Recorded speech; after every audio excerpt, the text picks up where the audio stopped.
ঝাল সুজি। এই ঝুরঝুরে ঝাল সুজিটা বানানোর জন্য প্রথমে শুকনো কড়াইতে সুজিটাকে ভালো করে নেড়ে নেব। সুজিটা লালচে করে নেড়ে নিয়ে আমি একটি পাত্রের মধ্যে এটাকে ঢেলে রাখবো। তারপরে আমার এই সুজিটা প্রিপারেশন করার জন্য লাগছে চীনাবাদাম, এখানে কেটে রাখা পেঁয়াজ কুচি আছে, লঙ্কা চিড়ে রাখা আছে, আর সাথে রয়েছে কারি পাতা। এবার আমি কড়াইটা বসিয়ে ভালো করে গরম করে এর মধ্যে আমি তেল দিয়ে দিলাম, সাদা তেল। তার মধ্যে আমি দিয়ে দিলাম চীনাবাদামগুলো। এবার চীনাবাদামটাকে ভালো করে লালচে করে নেড়ে নিয়ে আমি এর মধ্যে অ্যাড করব পেঁয়াজ কুচি, তারপরে দেব এর মধ্যে কারি পাতা কুচি, আর দেব চিড়ে রাখা কাঁচা লঙ্কাগুলো। দেখো, এগুলো একটু হালকা লালচে করে ভেজে নেব। এবার এর মধ্যে আমি 1 চামচের মতন একটু নুন অ্যাড করে দিলাম। পেঁয়াজগুলো আমার অনেকটাই লালচে হয়ে এসছে। এবার আমি এর মধ্যে আমার ভেজে রাখা সুজিগুলোকে অ্যাড করে দেব। ভেজে রাখা সুজিগুলো অ্যাড করে এবার এটাকে আমি ভালো করে একটু নেড়ে নেব।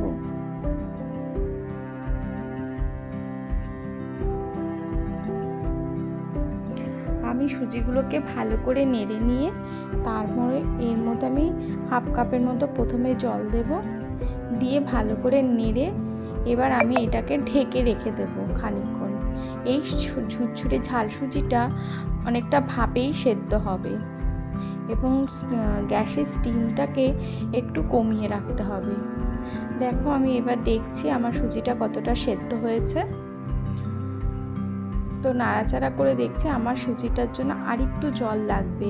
তো সুজির আন্দাজ মতনই জলটা দিতে হবে। আমি এখানে 1 কাপের মতন, চায়ের কাপের 1 কাপের জল আমি এর মধ্যে অ্যাড করে দিলাম। দিয়ে আবার একটু নাড়াচাড়া করে আমি এটাকে ঢেকে রাখবো। এটা ভাপে আর একটু সেদ্ধ হবে। এবার আমি ঢাকনাটা তুলে দেখছি আমার সুজিটা অনেকটাই সেদ্ধ হয়ে গেছে। এবার এর মধ্যে আমি একটু চিনি অ্যাড করে দেবো সামান্য। কেউ খেতে না চাইলে নাও দিতে পারো।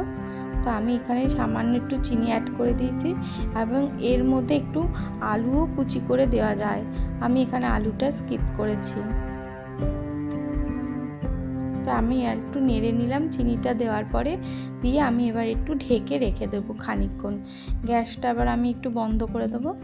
এই দেখো, আমার ঝুরঝুরে ঝাল সুজি রেডি। এটা সকালে এবং বিকেলে টিফিনের জন্য খুব ভালো একটা জলখাবার।